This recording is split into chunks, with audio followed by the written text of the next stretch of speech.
同志，你就吃点吧。哎呀，你看看你们怎么能这样啊！来，哎呀，说，听话听话啊！来吃一个，谢大叔，吃一个，来吃一个吧啊！拿着，来，同志。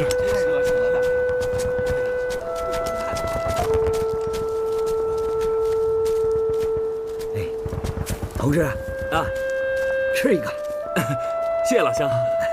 来，你也吃一个。好，老乡，我真的不吃，谢谢，不吃。哎呀，你就吃吧，知道你们来，我现蒸的，再不吃就凉了。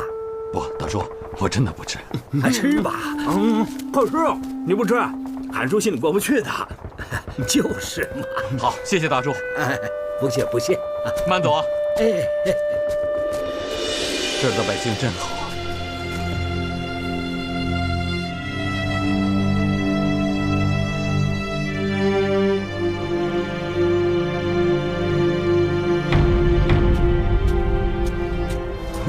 吃吧。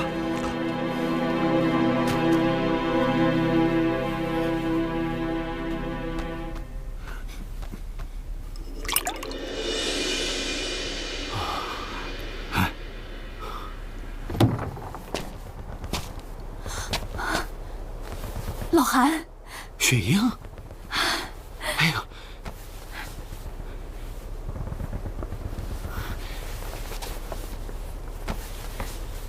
你还好吧？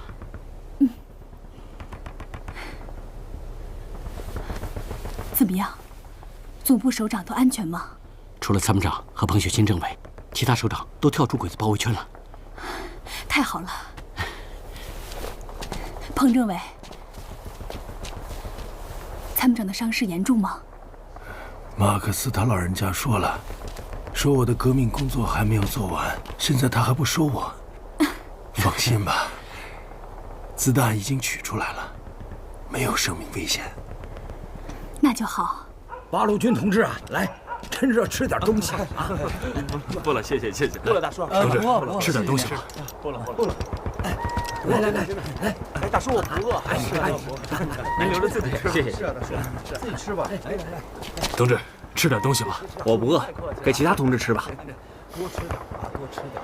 好，谢谢大叔了。多少吃点吧，不然打鬼子没力气。同志，吃点饼吧。我不饿，大叔您自己吃吧啊。你也是被老乡救下，在这里养伤的？是啊，突围的时候手上掉队了。哦，是这样。哎，伤好些了吧？啊，好多了。我看你眼生得很。你是哪个部队的？你应该不是我们总部机关部队的吧？我是卫生队的。哦，难怪呢。卫生队和后勤部门比我们提前1天转移。你们在哪儿和鬼子遭遇？王婷，排长叫你呢。哎，来了。排长找我，我先去一下。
不要中了八路的诡计，他们已经被我们咬住了，根本跑不掉。不，我们从白天追到现在，他们总能轻易而快速的逃脱。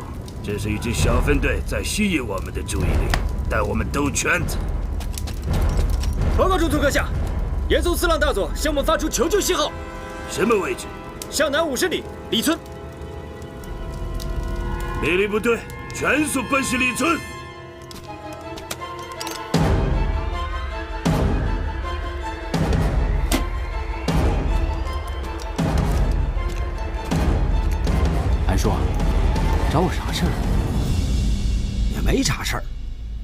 我这事儿啊，也不知道该不该汇报。算了，我还是别打扰你们了。哎呀，韩叔，看您说的，有什么打扰不打扰的？有什么事儿您就说啊。也不是什么大事儿，就是我家住那个伤员呐，说是总部卫生队的，可是我总觉得这个人怪怪的，说话也不像本地人，可也没做什么出格的事儿，就是有点说不上来。是啊，还有一个女同志，叫小鬼子给糟蹋了，到现在啥都不肯说。女同志？这样，带我去看看。好，走吧。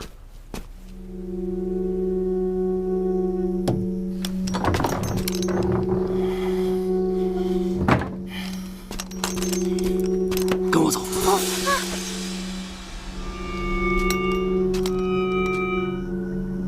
你不属于这里，我要带你回家。你的家在日本，明白吗？回家？对，我是来接你回家的。为了找到你，我已经付出了很多。你是我大和民族的女人，是我严嵩四郎的女人。你不该在这个肮脏的地方。跟我走，我带你回家。回家？跟我走，我还有礼物送给你。听到吗？枪声停了，崔宝成他们不会有什么意外吧？我也有些担心，好像有些不大对头。云龙，啊？房门什么时候打开的？不知道。怎么了？出什么事儿了？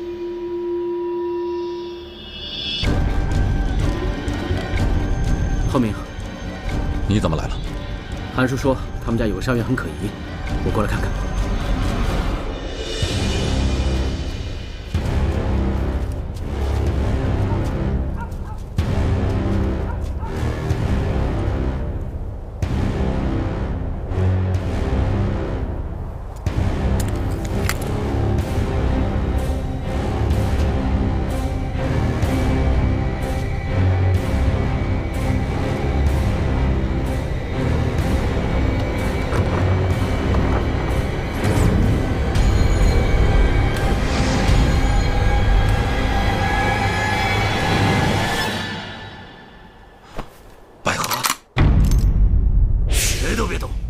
要是敢进来，我就一枪打在炸弹上，大家一起完蛋！白鹤，我终于见到你了，你别害怕，我在这里，我和你在一起。于浩明，你有什么资格说这种话？你连自己的女人都保护不了，你根本不配当一个男人。严嵩四郎，你太卑鄙了！有本事你给我站出来！剑东，你这个该死的八路军地下党！有胆量就进来！怎么，你怕了？剑东，你觉得自己很了不起吗？你觉得自己无所不能是吗？好极了，让我看看你有多厉害！快点想想办法吧，想想怎么救出你的心上人。你不是很有手段吗？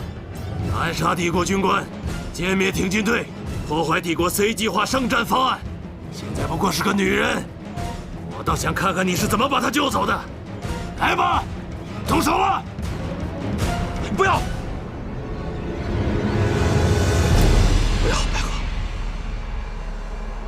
站在那儿别动。对了，都不要动。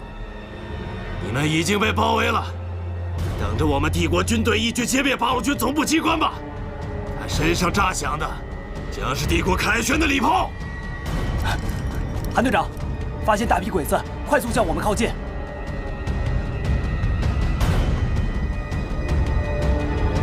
韩队长，韩队长，撤！带着部队快撤！走啊！撤！带上所有的伤员和老百姓，快撤！小鬼子，大叔，你不得好死！大叔，你走啊！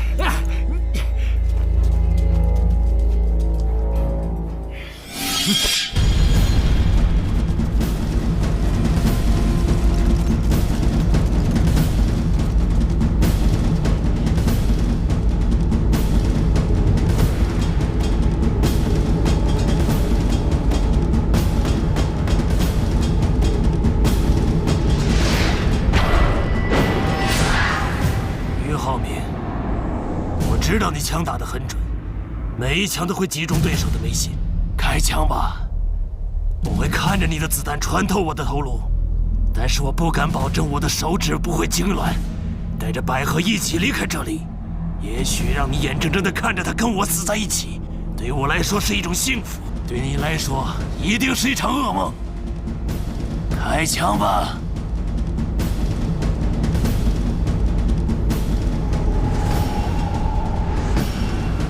我发誓，天涯海角，我一定会找到。是他，还是我？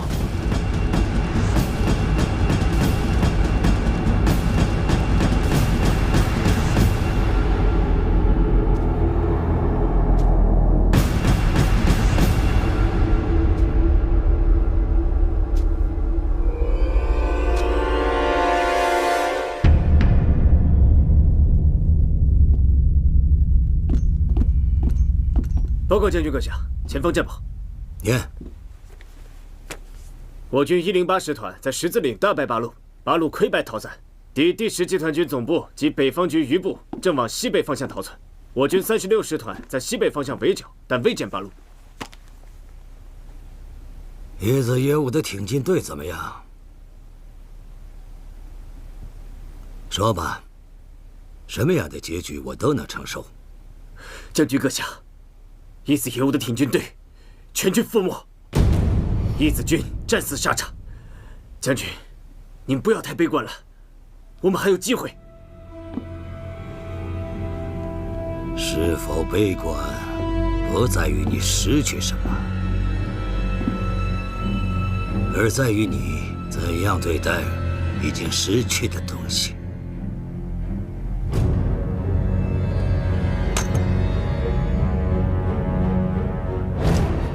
一切都是因为你。剪刀。没关系，这样，你说点事吧。我来帮你。参谋长，老百姓和伤员已经彻底走不动了。崔宝成送来消息，鬼子在我们后面也就100-10来里，一旦发现我们的行踪，后果不堪设想。周围的情况怎么样？我们左右两侧都是悬崖，想翻过去不是那么容易的事情。前方侦察了吗？前面是大明谷，崔宝成之前吸引鬼子在那儿干了一仗，但是他目前尚未归队，所以具体情况还不清楚。不行，不能等得太久了。10分钟之后，部队出发大明谷。是。怎么了，参谋长？之后发生了什么？后来，我们把他背回韩叔家，给他擦干净身子，熬药给他喝。再之后，就没听见他开口说过话了。我不知道该怎么劝你，但至少人还活着，活着就有希望，不是？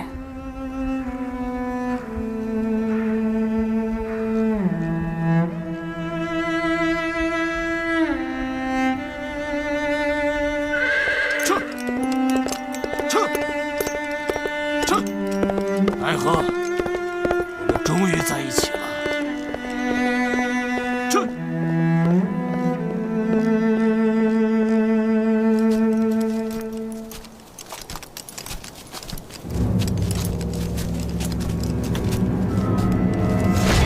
八路，旋击！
别开枪，是我。把枪放下。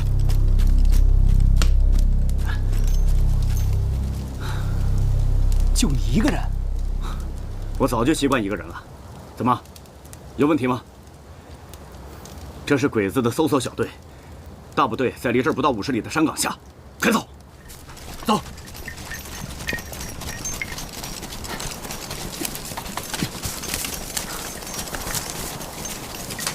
张铁成，我还以为你不回来了呢。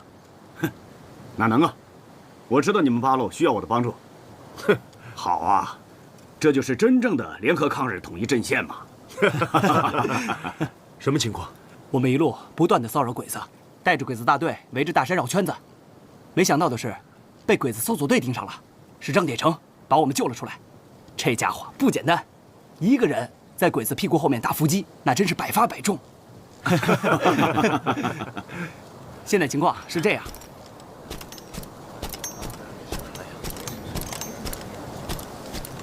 哎，我回来了。告诉你一个好消息啊，那鬼子头义子野武，让老子给崩了。他们那个什么挺进暗杀队彻底完蛋了。哎呀，哎，想啥呢？我看见白鹤了。是吗？他在哪儿呢？他在严嵩四郎手中。他在哪儿？我去给你追回来！还愣着干什么？自己婆姨没了，你还待在这儿等着鬼子给你送回来呀？我会把他找回来的。但是现在我必须把队伍带出鬼子的包围圈。扯淡！你不去，我去。你去哪儿？你知道他去什么地方了吗？你到哪儿找去？那也不能在这干看着。我不能撇下这么多的伤员和老百姓不管。八路军绝对不会抛弃他们的战友的。老子不是八路，用不着听你们的调遣。我的任务已经完成了。我们的任务是打鬼子，是把日本侵略者赶出我们的家园。打仗死几个百姓那是正常的，为什么让他们拖部队的后腿啊？这正是国军队伍和八路军队伍本质上的区别，也是国军为什么不能战无不胜的真正原因。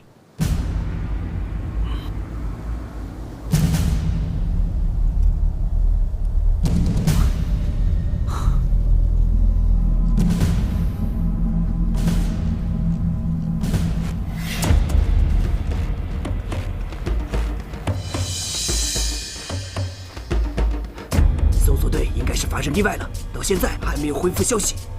枪声来自西南方向，那里都是山崖。八路已经把自己逼上了绝境，他们想翻山奔向石灰窑。命令部队，地毯式推进，机械化13联队，炮击2翼山林，10分钟速射，把他们给我轰出来！我们的阵线已经被拉大纵深，那样八路后撤的必经之路，我们会疏于防范。不，留下一个小队注意。我坚持认为，八路不会奔向那里，行动吧！嗨。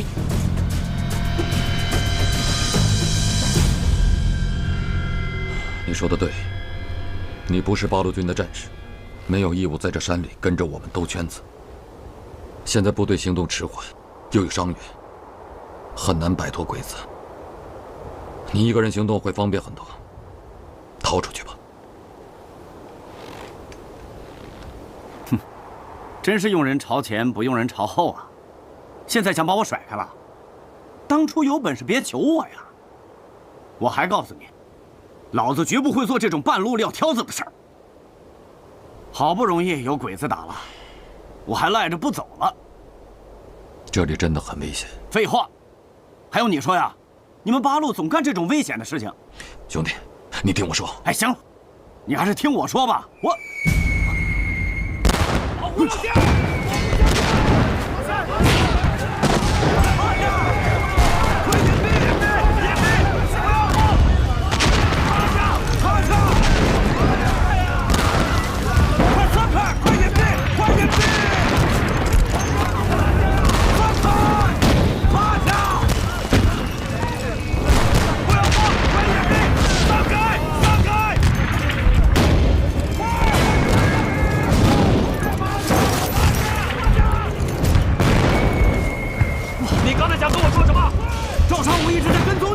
我听说他一天一夜跟丢了，他是不会死心的。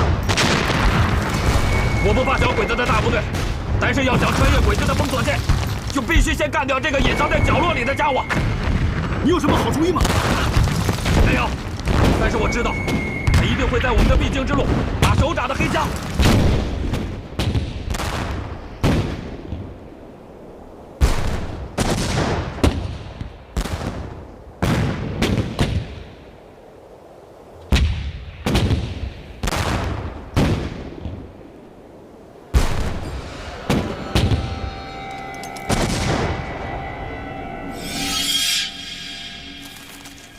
你们看，除了翻山，这里是我们的必经之路。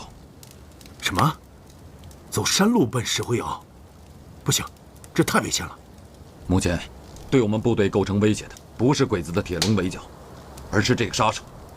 俗话说得好，明枪易躲，暗箭难防。鬼子在明处，部队分散出几个小分队，就能够穿越鬼子的封锁区域。而赵尚武一直处在暗处，不除掉他，对我们来说将是最大的隐患。这也是为了让部队能够快速脱离鬼子的包围圈，唯一有效而又可行的办法。你们准备什么时候行动？天黑，晚上比白天将会延长他一定的判断时间。好吧，记住，你们只有一次机会。按照我们现有的人员和武器配备，一旦在山路与鬼子大部队遭遇，部队将受到毁灭性的打击。明白，坚决完成任务。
部队跟上！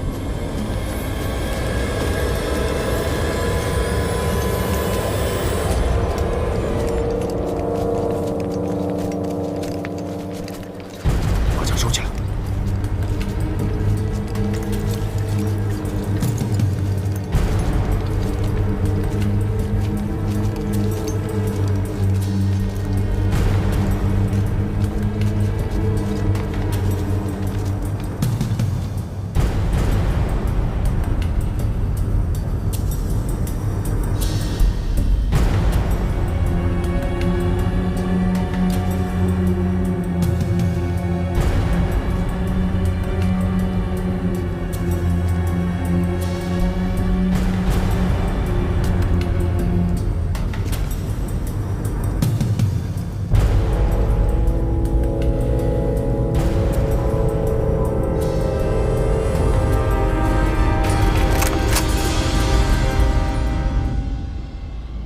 还有1200米。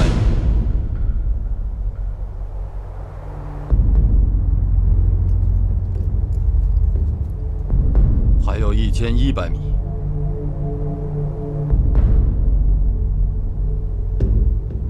1000米。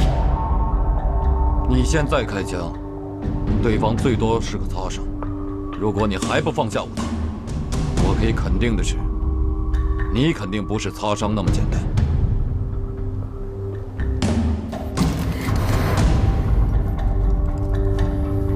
900米，我不会等目标接近800米内再开枪。你不想不说再见就走了吧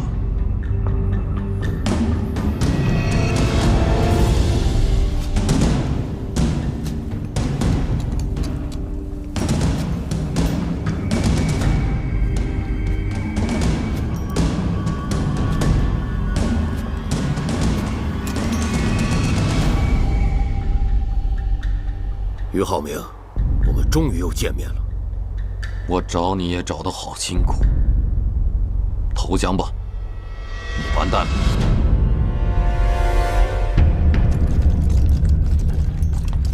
快跟上！乡亲们都跟上，快！大家动作都快点。老乡，不要说话，首长不能再往前走了，太危险了。我们要相信剑道，继续向前。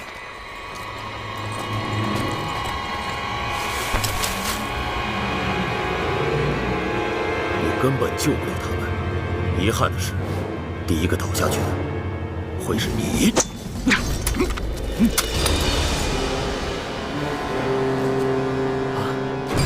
保护首长，快隐蔽！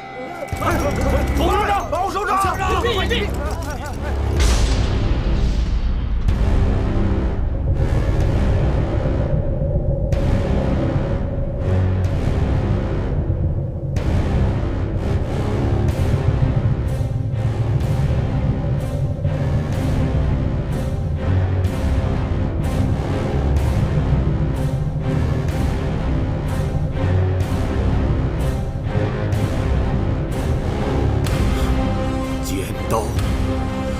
没想到于浩明竟然是隐藏在日军阵营里的八路军地下情报人员。你居然背信弃义，将枪口对准你的国人，你他娘的就是个彻头彻尾的汉奸走狗！你给我闭嘴！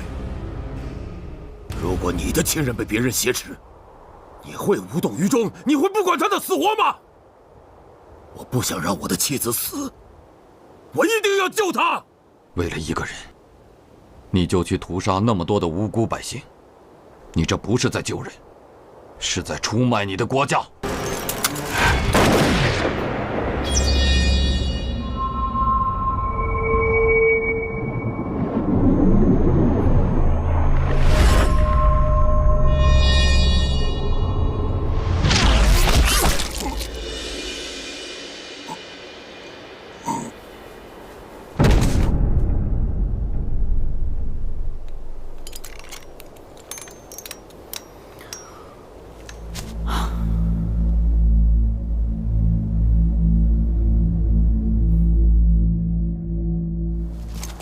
参谋长，总部回电了，情况如何？129师再次摆脱日军围追堵截，越过长韩线，正向黎城方向运动。日军36师团已被分割在太行山一线，无法组织有效进攻。好，太好了！只要我们和总部一会合，日军的 C 计划就彻底完蛋了。应该把这封电报给北野次郎也送去一份，问问他还有没有什么 B 计划、D 计划一类的，我们好接着跟他干嘛。走。哎，怎么还板着脸呢？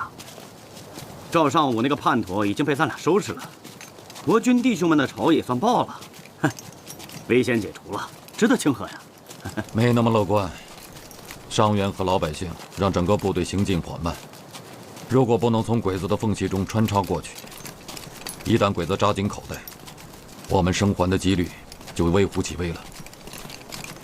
你这把尖刀那么锋利，到哪儿都能给鬼子的口袋捅个窟窿。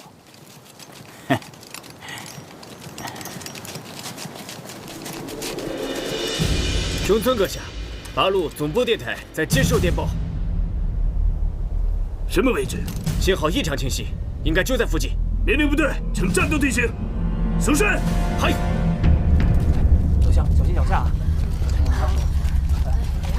腿，再走不动了。没事没事。谢谢啊。这样，咱们轮流背老乡啊。好，沙娘，太感谢。来上来吧，老乡。隐蔽，老乡，快隐蔽！隐蔽，快！隐蔽，老乡，快隐蔽！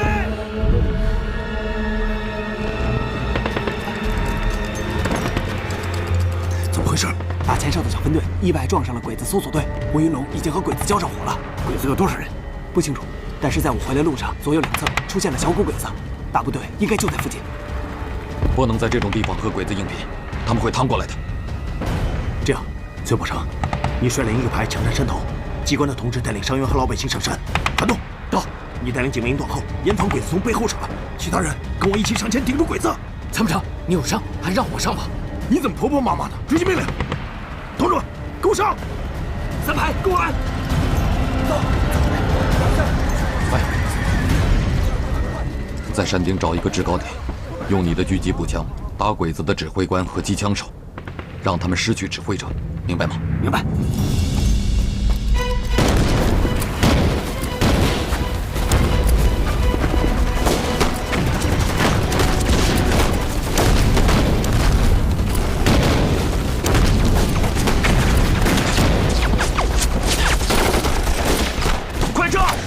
鬼子的大队从后面压上来了，叛徒的警卫营大部分是短枪，坚持不了多久的。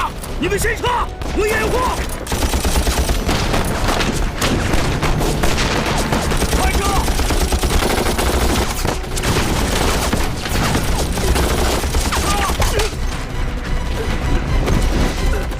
我带你走，起来！天大，这不是你该做的事情，带着大部队赶快突围。当年鬼子屠村的时候，全村100多口，就活了我一个，你们让我死的没有意义。走！走！撤！快撤！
鬼子大部队很快就会发起冲锋，不能恋战，去往城。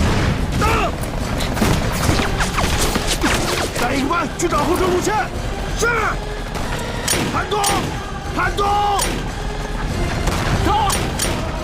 带着伤员和老百姓后撤，跟上崔宝成。是。放！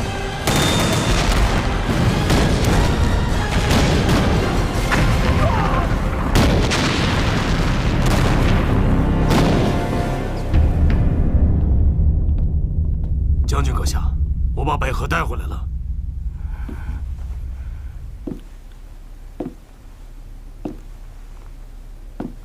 百合，我知道是俞浩明绑走了你，让你脱离了我的保护，你受委屈了。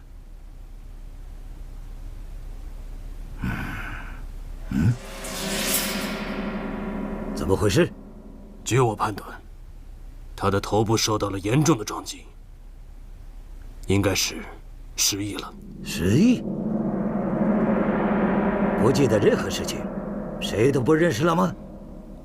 应该是这样的。我问过他很多事情，启发他回想往事，哪怕是一点点片段，但都没有结果。从我见到他的一刻到现在，始终都如此。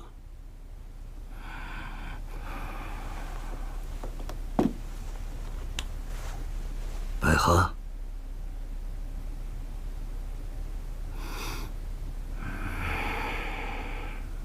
带他到医院，让最好的医生给他做最好的治疗。嗨。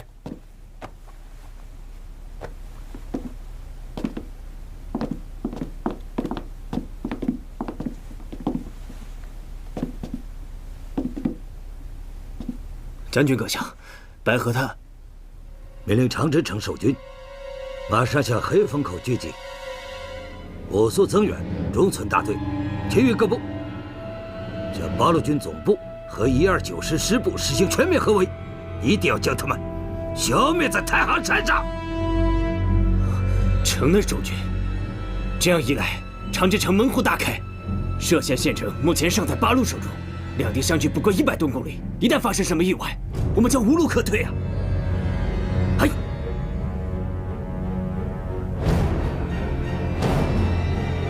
失去的我要加倍夺回来。备车，于家大院。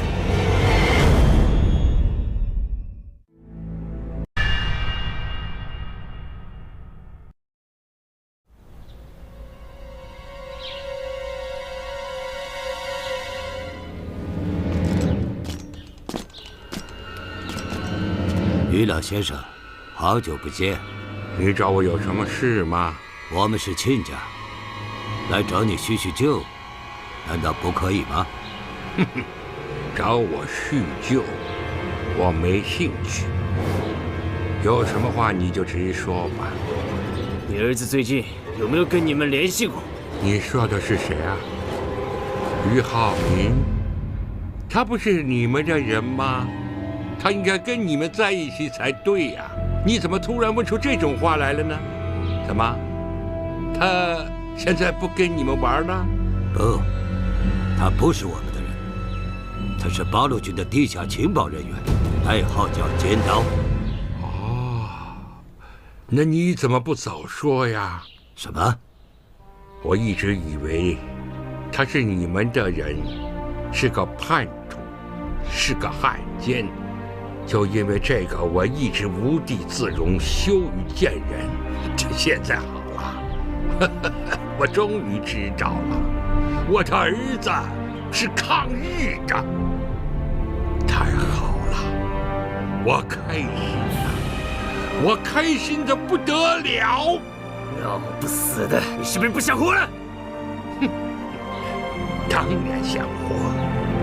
年轻人啊，别看你比我年轻，放心，我一定要活得比你长久，因为我有这么一个好儿子，我多开心呐！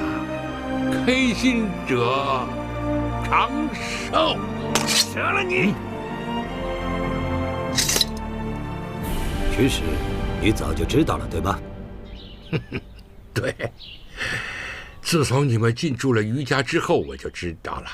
你们是想拿我和他娘当做要挟他的资本，可惜呀，你们打错了算盘了。很好，我此次前来就是要通知你，你们等着，迎接死亡吧。我倒是希望你能活得长久一些，到那个时候，你就会看到我们的中国是怎么慢慢强大起来的。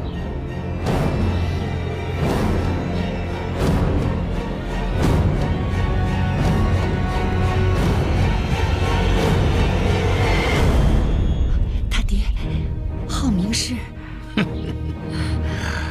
我早就该告诉你，咱们的儿子一直在瞒着咱们，干着大事。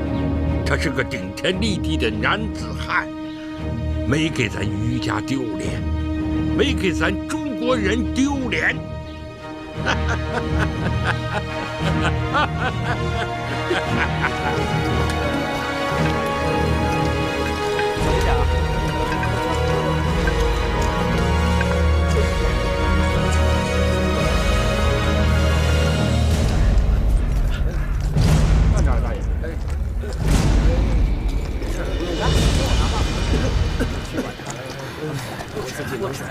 来点慢点。哎呀，怎么了？快起来呀，雪英！哎，阿叔，哎，我好像要生了。啊，这，哎，雪英，你怎么了？不行啊，孩子要出生了。啊，不怕，李嫂会接生。哎，李嫂，你快点，李嫂啊，快点儿啊！你怎么样啊？怎么样？是不是要生了？是啊，这可怎么办呢？去，想办法弄点清水来。好，雪英啊，坚持住！为什么要停下来？不行啊，雪英要生了。坚持住！不能停，鬼子就在后面，再不走就要被包围了。我来背着。不行，坚持住！孩子是太行山的希望，是我们八路军的希望，一定要保证孩子顺利的生下来。首长，这样你们就太危险了。整个中华民族都处在危险当中，孩子是新中国的希望。我们现在所做的一切都是为了他们，不能再犹豫了。对，就地挡住鬼子。雪英，陈宝成，坚持！你率警卫营战士在侧翼搭建临时阵地。是，警卫营，跟我来。是，韩东，你率机关战士去迎段后的于浩明他们，无论如何要挡住鬼子进攻。参谋长，执行命令。这坚持不了多一会儿。是。其他同志，只要能拿起武器的，跟我就地阻击敌人。跟我来。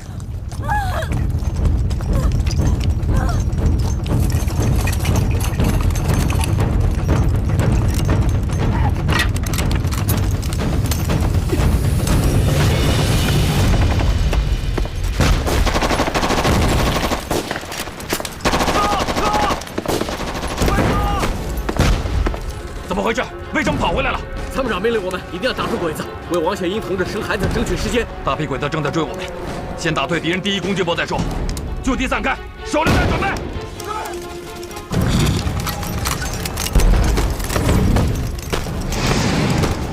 打！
把劲儿，使劲！丽嫂，没有水，只有冰啊！不行，想办法化成水。啊！哎，雪英，使劲！雪英，再加把劲儿，使劲！使劲！雪英，同志们，脱衣服，把冰化成水！快点！给我来一块！我也要一块！给我一块！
快去报告参谋长，这里快顶不住了，我们会尽量阻击鬼子。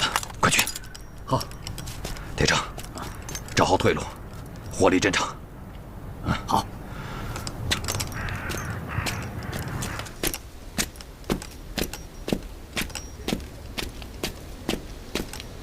中村阁下，川岛正雄将军来电。您，长治城守军已出兵增援你部，望尽早完成河间之战，摧毁其指挥系统，务必将八路总部消灭在太行山上。如果还要等到增援部队才能歼灭八路军总部，那将是我今生最大的耻辱。给将军回电，八路正在溃逃途中，我正居高临下，即刻发动突袭行动。嗨！命令部队全线进攻！使劲儿，使劲儿！哎呀，生出来了，生了，生出来了，是个大胖小子！太好了，太好了，生出来了！你们放心吧，孩子生出来了，孩子生出来了，是个大胖小子！保护孩子！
咱们的孩子还没有名字，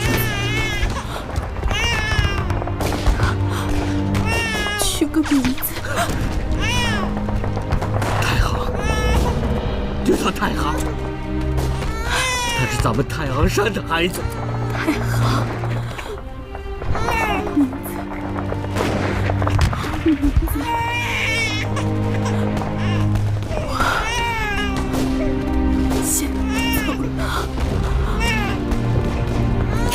雪英，雪英，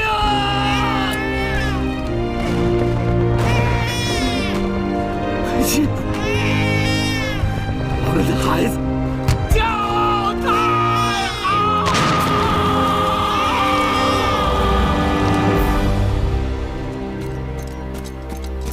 报告中村阁下，我军几次冲锋都被八路顽强阻挡，未能失掉他们。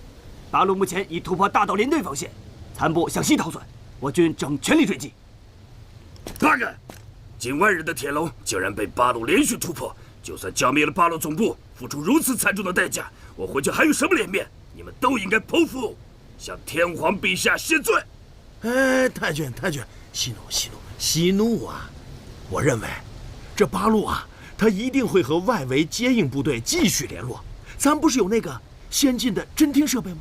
只要他们联络，咱们就能锁定八路的范围，然后让部队全面扎进口袋。那八路还不是瓮中之鳖吗？啊！命令外围部队分兵回撤，同时向我部靠拢，不能再有任何闪失了。嗨！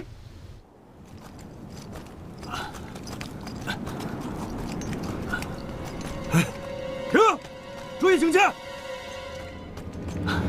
参谋长，前面根本冲不过去，日军炮兵连队已经堵住隘口，正面突围将会付出惨重代价。什么？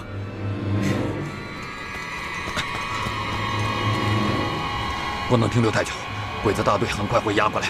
前面有日军炮兵连队，过不去，不能犹豫了，翻山吧！什么？翻山？别忘了这儿还有伤员呢。这么陡的山，正常情况下都很难过去，别说现在这种情况了。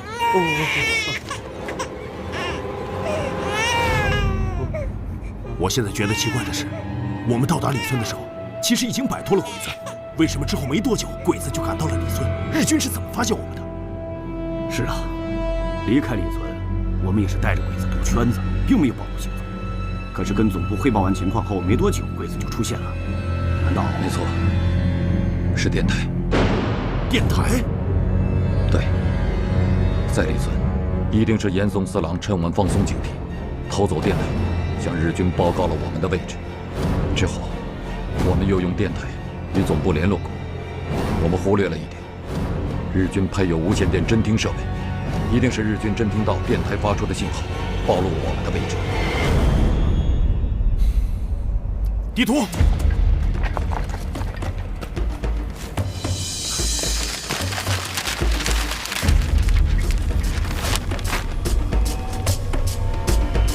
放弃前后突围系统。你们看，左侧是香园，右翼是武阳，越过这座山就进入了沟口土林，那里地形复杂，便于穿插行动。离武阳也就50多里。在武阳，有我军385旅在那里接应，到那个时候，我们就会彻底跳出鬼子的包围圈。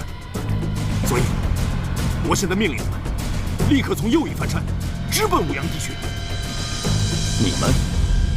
什么意思？我利用电台吸引鬼子，为你们翻山争取时间。参谋长，这绝对不行，我坚决反对。彭雪新政委，这次冒充总部首长的突围计划是我提出来的，我一定要想方设法把总部机关部队全都带出去。而且我已经负伤，行动不便。再说了，爬山不用手更是一大难题。参谋长，我说过，这个责任我要和你一起承担，你怎么能这样呢？老彭，没有时间了。这次我不会征求你的意见的。你要带着大家突围出去！参谋长，参谋长，我负伤了，我留下。参谋长，我腿伤了，我爬不了山，我跟你留下来一起吸引鬼子。我要留下来，还有我，我眼睛看不见了，我也要留下来。我是警卫营队长，我的最高任务就是保护首长，所以我必须留下。参谋长，我也要留下，我是警卫营的，我要留下，我也要留下。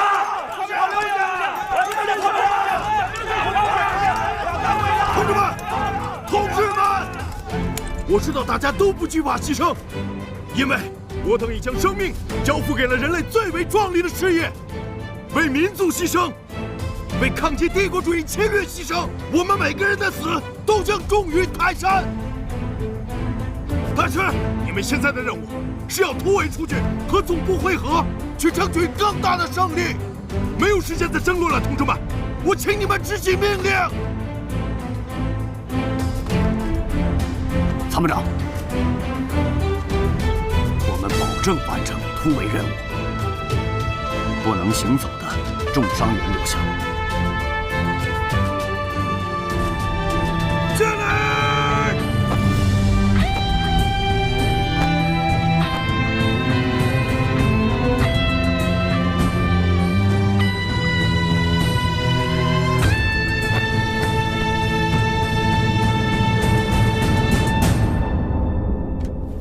师长，什么情况？被围困的左东升参谋长明码向我军所有电台发报。什么内容？我们的家在太行山上，我们的名字叫八路军，我们的母亲叫中国，我们的脊梁是老百姓，我们的领土不容侵犯，主权不容践踏。面对侵略者，太行山的居民只有一种选择，那就是用我们的血肉之躯筑起我们新的长城。中华民族是不可战胜的，同志们，为了新中国，向着炮火前进！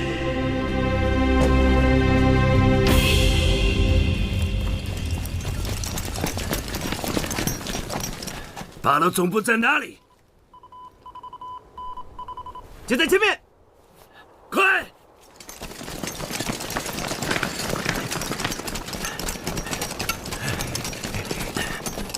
就是他们嘛！我们跟了3天3夜，就为了这5个人，这就是八路军总部人员。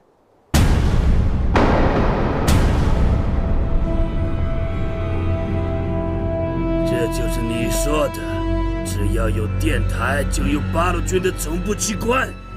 这就是你说的八路军所有总部首脑吗？大军饶命啊！八路狡猾，是你们非要来抓八路的头头。大军，不关我的事儿。大军饶命！小鬼子，你没人性啊！开吧！经过28天的浴血奋战，太行山八路军总部机关全部跳出日军包围。与外线作战主力部队会合，并对敌人发动了反攻。这就意味着日本华北派遣军第1军准备了数月之久的 C 号作战计划就此彻底失败。而 C 号作战的失败，又使得以占领四川和重庆为目标的计划也正式宣告破产。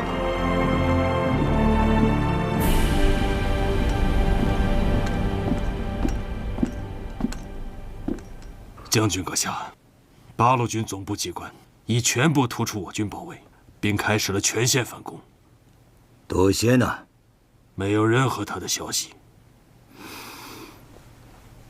将军阁下，北野次郎将军命我即刻返回太原。我想，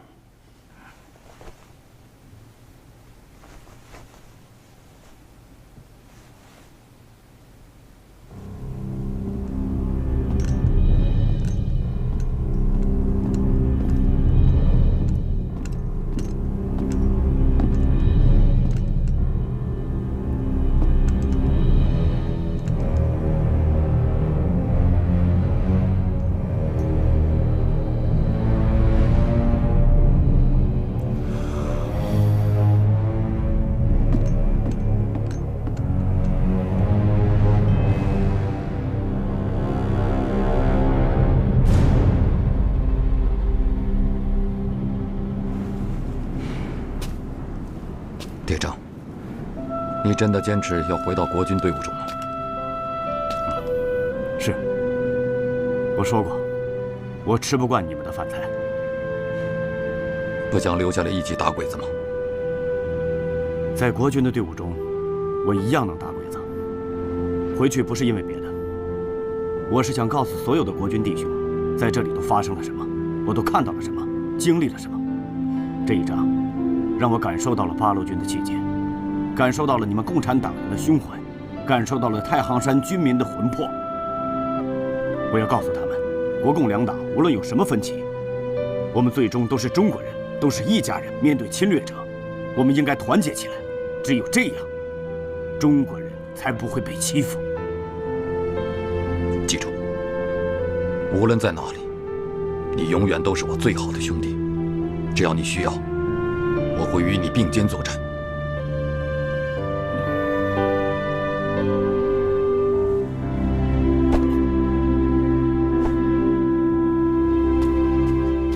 师长，什么情况？386旅和769团奇袭了襄垣县以及鹿城的黄碾镇等据点，并摧毁了日伪的交通线。独立团攻占了离县县城，新一旅及太行4、5分区在支援太南友军的对敌作战中，收复了临县县城和临川县城。太好了，现在是我们反攻的时候了。这回得让敌人尝尝挨打的滋味。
将军阁下，八路军突击部队已经攻陷我军东阳阵地，我们失去了支援，情况万分紧急。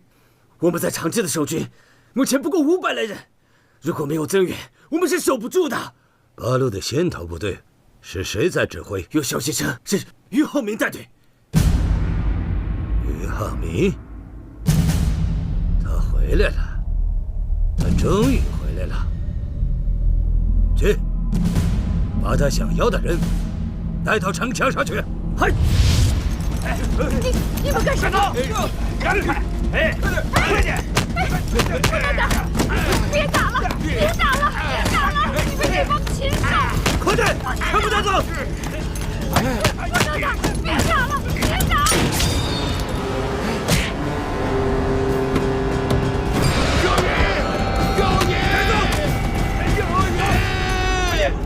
救援！救援哎！老范儿！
长治鬼子守军大部分被抽调到太行山上，城里兵力薄弱，一定要攻进去。我们要把伤亡减少到最小。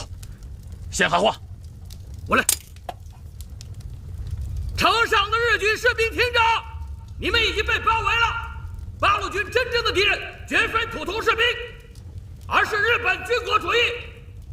只要你们放下武器，你们将享有八路军所有的优待政策。只有放下武器，停止侵略战争，你们才能早日回家与亲人团聚。把大炮推上来，给我瞄准城墙。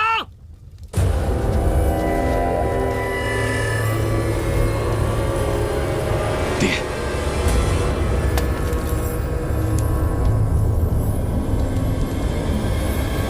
于浩明，这个八路终于回来了，但是什么都得不到。快让你的士兵全部离开这里，不然我就让你的父亲死在你的面前！荷叶正方，你个王八蛋，狗畜生！你还算什么男人？居然拿一个老百姓来做文章！有本事我们真刀真脚的干！你俞浩明就算是个男人吗？你连自己的女人都保护不了，真是可怜！你的母亲已经死在我的枪下，难道你还想看见你的父亲掉脑袋吗？我河野正方有好生之德，给你一个父子相见的机会，我们还是谈谈条件吧。条件只有一个，放下武器，缴械投降。帝国武士自打进入你们中国以来，你见过有帝国军官缴械投降的吗？快让你的士兵撤回去，不然我就杀了他！我俞浩明绝不会为了自己的爹娘就放弃打鬼子。说得好，是我的儿子。我俞德明这条老命换这么多鬼子，值了。儿子，爹错怪你了。你是咱俞家的后人，是咱山西的汉子，是个顶天立地的中国人。你就是藏在鬼子心窝里的那把尖刀。爹知道的不算晚，还来得及为你喝彩，为你骄傲。儿子，开炮啊！为你娘报仇，为所有死去的亲人们报仇！儿子，快开炮啊！儿子，儿子，你还在等什么？开炮吧！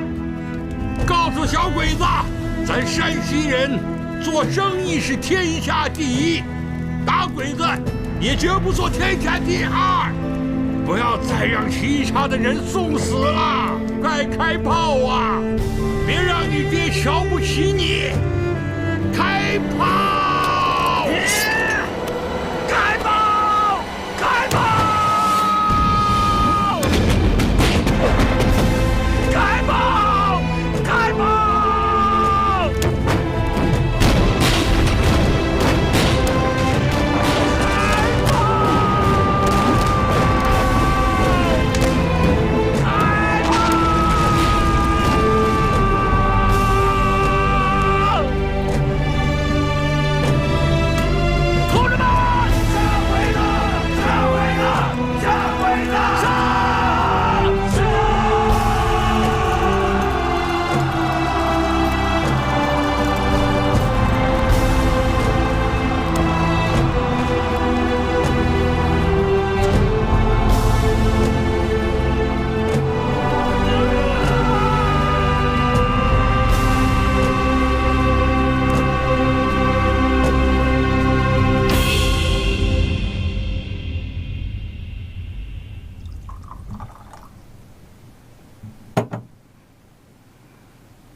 我回来了，我终于又见到你了。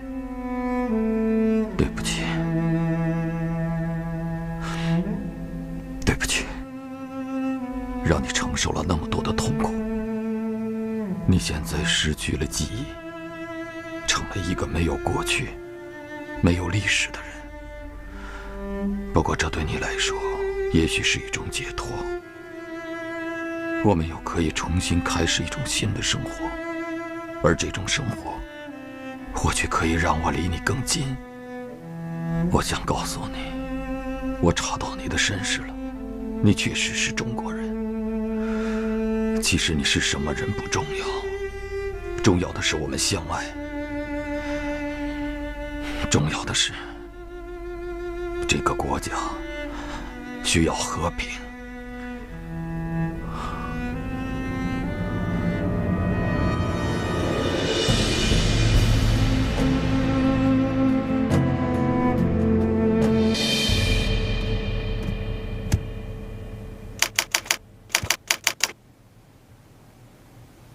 长治城失陷，帝国军队又在中途岛大战中失利，战无不胜的强大海军遭到了前所未有的重创。短时间内竟然发生了这么大的变化。我们原本想通过 C 号作战计划消灭八路军头号首脑苏清，或者至少要削弱华北的抗日力量，进而挥师西进，消灭重庆政府。没想到在太行山上被八路军牵着鼻子走了好几个月，什么目的也没有达到。这样的结果实在是令人沮丧啊！将军阁下，您太悲观了。不只是悲观，更多的是忧虑。我怀疑这样的战争是否像我们预想的那样进行下去。中国人是杀不绝的，即便我们杀掉了他们的头颅，也拿不走他们的精神和意志。你去吧，让我一个人待一会儿。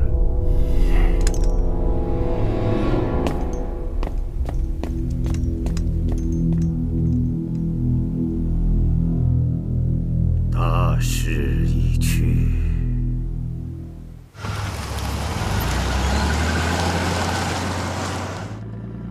中国人是杀不绝的，即便我们杀掉了他们的头颅，也拿不走他们的精神和意志。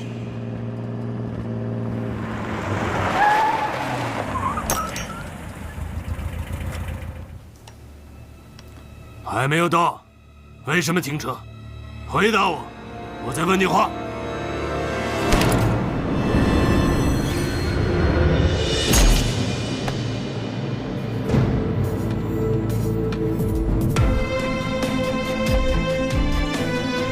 在8年艰苦卓绝的抗日战争中，中国人民付出了巨大牺牲，无数英烈为了自由，为了生存，为了和平，为了国家的尊严和民族的权利而战。他们就像一把尖刀，无时无刻都插在敌人的心脏。